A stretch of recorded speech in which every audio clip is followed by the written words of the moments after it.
I won.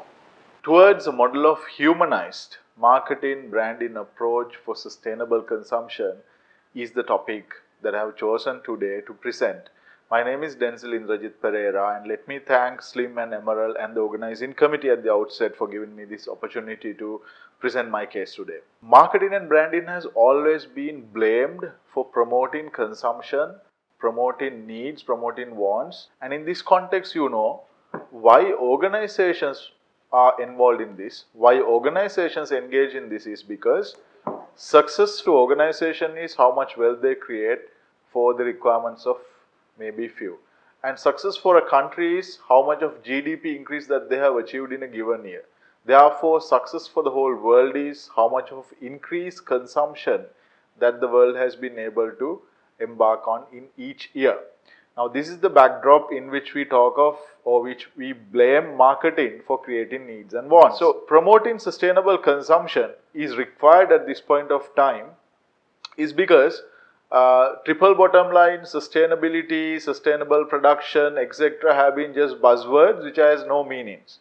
So, we need to have a point where we come to agreement, okay, controlling, curtailing production is not going to allow us to find solutions for this existing problem. So, it's clear that bringing about this change or the process or the requirements into the field of marketing and branding is going to create a paradigm shift.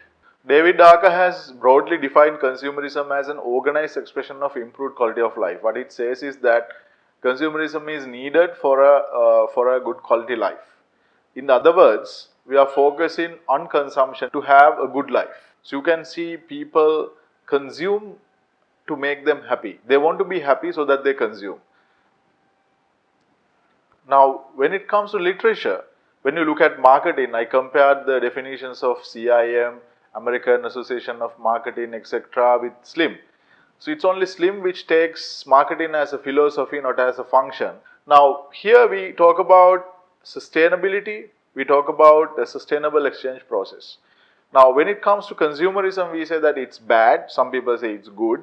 And then we say Kotler's Marketing 4.0, he says that organizations should be good and organizations should be ethical, and also he says that marketing approach has to be more humanized to the point that he says that marketers and brands should stay close to the hearts of the consumers.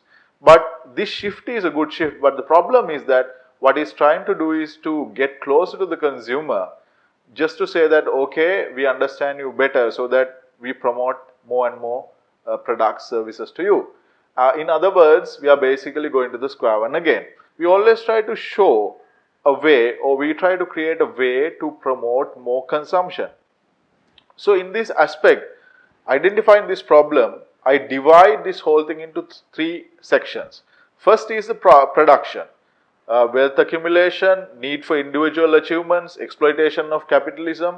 All these things are there, and basically resource depletion to pollution to and market growth, of course, is a part of production. Then comes to consumption.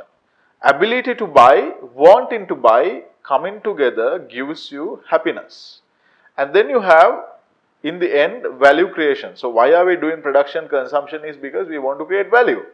I mean, we measure the success of the world by this value that we create. So value creation, in the end, what we want to achieve is satisfaction. We want to achieve satisfaction. Happiness of the consumers depend on consumption. Happiness of the organizations depend on how far they can sell this to the consumers. So increased consumption and increased production are correlated in this case. Therefore, the challenge is that we want to be sustainable, we want to promote sustainable production processes, we want to build sustainable brands, etc. But we are actually in a paradox. What is the paradox? We want to promote sustainability, at the same time we want to promote consumption, which basically indirectly promotes production. And then what happens? We are just paying lip service to this issue. The challenge is to achieve sustainability through reduced consumption. That's where I propose a model for sustainable consumption, where I have taken three circles.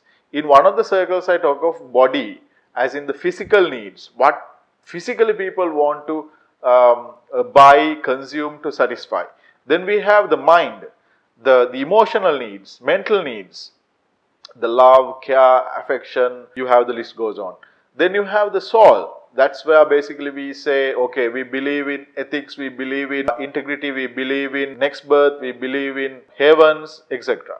So I would connect the two, mind and soul, and I come to number 5, where it says religious consumption. That kind of consumption patterns are only possible if you are a clergy or a monk, if you are not living in this system or society. Then I connect body and soul, and I say I consider it as peaceful consumption.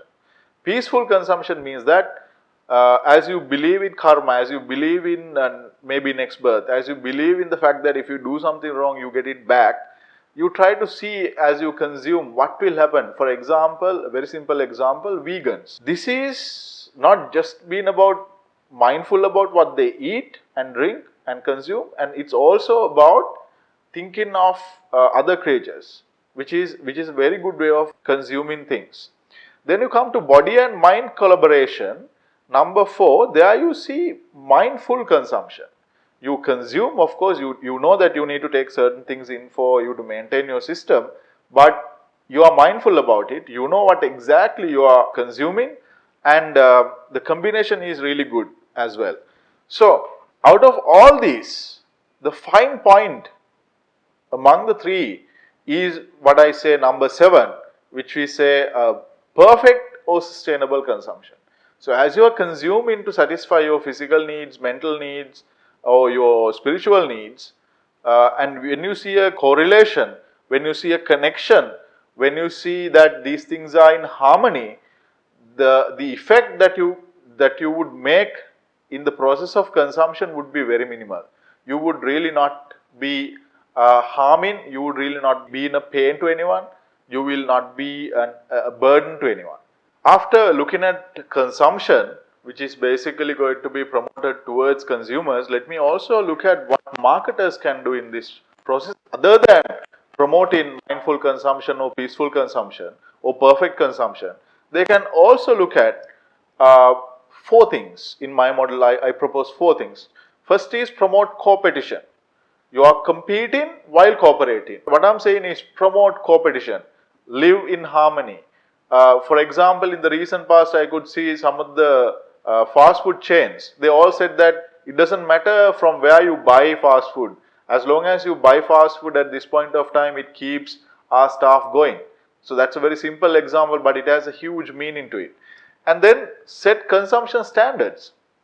Instead of promoting, asking people to buy more, consume more, you can tell them, look, this is how much you should consume for an optimum life, for optimum lifestyle. And also promote mindful consumption. Instead of begging people, now marketers are blamed for begging people. Beg, buy this, buy our one, this is the best. Instead of that, if you can tell them the facts and figures for them to be mindful of what they buy, and if you can promote being aware of their needs, being mindful about their needs, that will change, that will make a huge difference. And also promote frugality. Of course, you can pay lavishly. If you have earned, if you have money, you can pay lavishly, but at what cost? Where did you get that money from? You would have earned it at the cost of depleting resources of the planet Earth. Those are the things that I propose. Coming into the conclusion of all these, I started this journey of writing this, working on this topic way before the pandemic, last year.